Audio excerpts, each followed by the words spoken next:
Coffee হাউসের সেই আড্ডাটা হাজার নেই, হাজার নেই।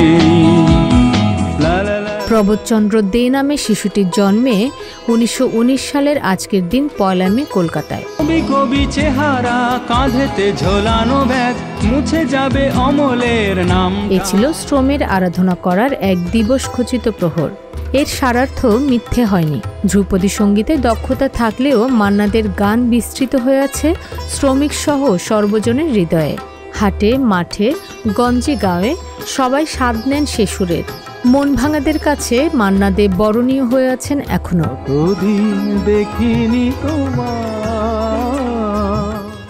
মান্না দে ছিলেন একাধারে গায়ক, সুরকার, গীতিকার, সঙ্গীত আয়োজক, সঙ্গীত পরিচালক ও সঙ্গত কারণেই সঙ্গীত বোদ্ধা। তার লিখিত আত্মজীবনী জীবনের জলসাগর অনুদিত হয়েছে একাধিক ভাষায়। জীবনী ভিত্তিক ছবি পর্যন্ত হয়েছে এ নিয়ে।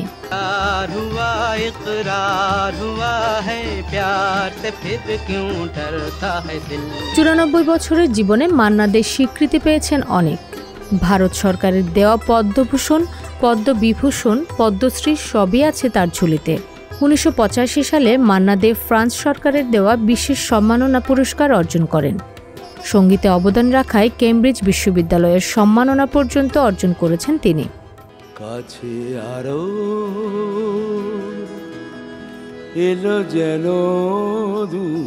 প্রয়াণেও অক্ষত থাকেন এমন শিল্পী মান্না দে।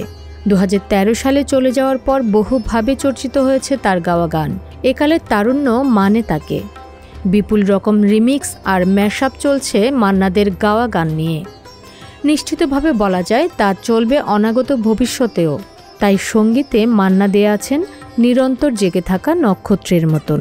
সবাই তো সুখী হতে চায়, তবু কেউ সুখী হয়। রুমি প্রভা, সংবাদ প্রকাশ। গেল সোনালি বিকেলগুলো সেই হাজার নেই। সংবাদ, ফিচার ও অনুষ্ঠানের জন্য ভিজিট করুন সংবাদ প্রকাশের ওয়েবসাইট এবং যুক্ত থাকুন ফেসবুক পেজ ও ইউটিউব চ্যানেলের সঙ্গে।